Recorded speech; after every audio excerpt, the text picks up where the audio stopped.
2 semaines plus tard, au pied de la Loire, les vendanges ont commencé. Nous sommes à Savenières, près d'Angers, sans doute le site le plus extraordinaire de la région.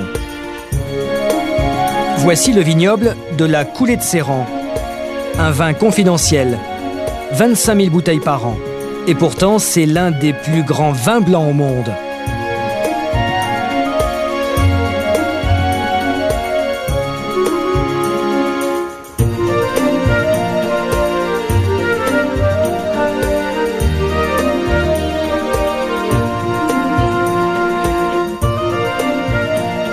Aujourd'hui, Bernard Charret est venu donner un coup de main au maître des lieux, Nicolas Joly, un autre puriste. Ici, ça oui, vous prenez, Vous en laissez une sur 2 de ça, ça vous prenez, ça vous prenez. Là, oui, vous voyez, mais il faut m'en laisser un peu, hein, parce que ça va cuire, vous voyez, doucement. Hein, vous voyez, ça, faut prendre, c'est prêt, ça. C'est ça qui fait un grand vin, hein. Tiens, on y va. Ces vendanges, un moment important pour Bernard. Il revient aujourd'hui aux sources de la viticulture. C'est bon, Vincent, tu peux revenir, tu vides. Bon, alors, oui, vous démarrez là. Ils sont tous bons, hein. On prend celui-là parce que les grappes sont faciles à là, il y a quasiment tout ramassé, là. Là, vous prenez. Il y a tout, hein, là, c'est tout doré. C'est magnifique. Ouais, ouais.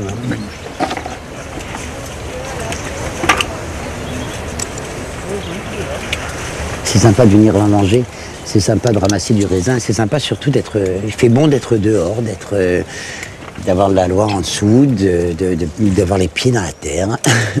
Je crois que ça, c'est vraiment ce qui est vivre une région.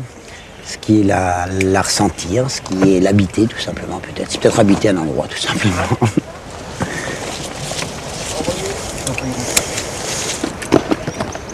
La vendange, ici, se fait à la main depuis des siècles.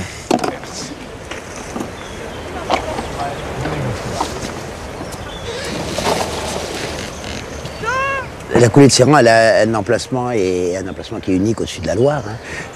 C'est une appellation à elle toute seule, hein, c'est bien ça. Hein. Donc ça veut dire que depuis des générations, on a estimé que c'était un endroit unique. Ouais, c'est cette année, c'est la 877e vendange consécutive sur le même endroit.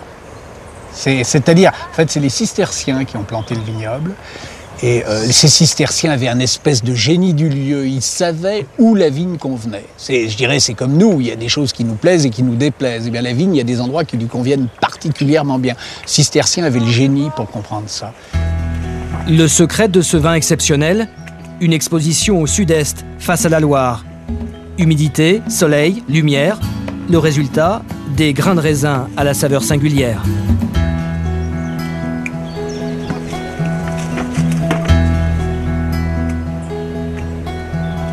Vider tout son... Non, je sais pas, on peut vider toute son eau, là. On prend celui-là. Oui, il y a un côté quand vous...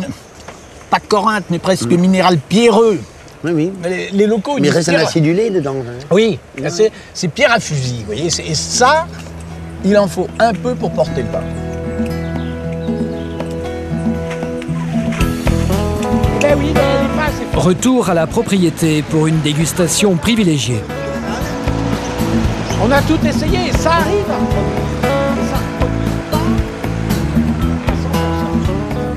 Pour que ce vin donne le meilleur de lui-même, la bouteille doit être ouverte au moins 5 jours à l'avance pour le laisser s'oxygéner. Donc c'est du 2005.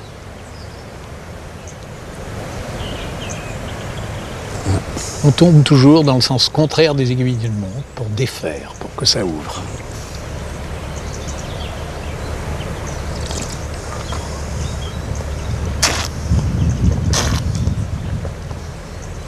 Alors,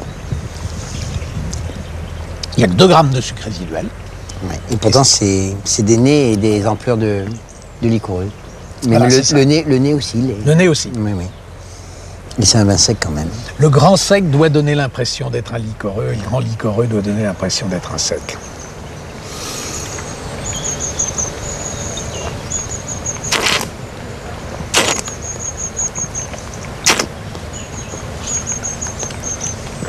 Si vous voulez, le climat de cette région, c'est un climat dominé par la lumière. C'est pas du tout la chaleur. On n'est pas dans l'Espagne, on n'est pas dans le sud de la France.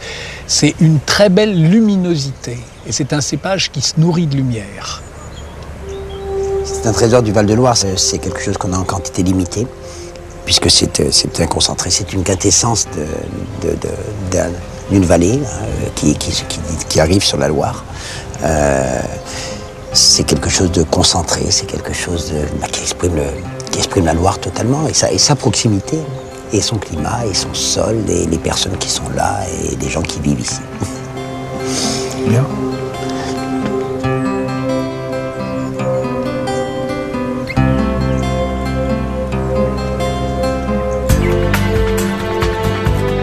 Bernard, le combattant des produits authentiques, l'amateur de nouvelles saveurs, continue son voyage dans le patrimoine culinaire du Val-de-Loire.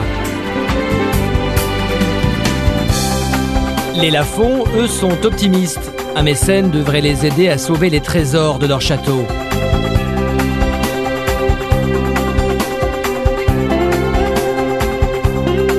Quant à Jean Lay, il prépare le baptême de son 8e bateau. Nous le quittons dans cet endroit majestueux.